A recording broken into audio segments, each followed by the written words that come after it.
तिला वाटलं असेल काय करणार हे आपलं. गलिच्छ आरोपाचं शेण यांच्या तोंडावर फेकलं तर हे काय वाकडं करणार आहेत आपलं. आश्रित आहेत ते आपले. नाही बाबा.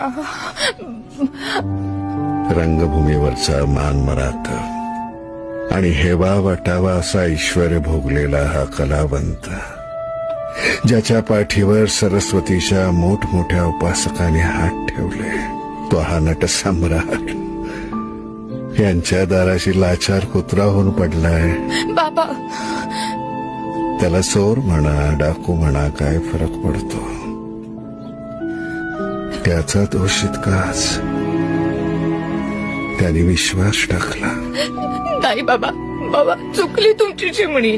नाही ग, नाही शोभत तुझ्या तोंडात ते. माझी चिमणी होती, गेली, मेली ती.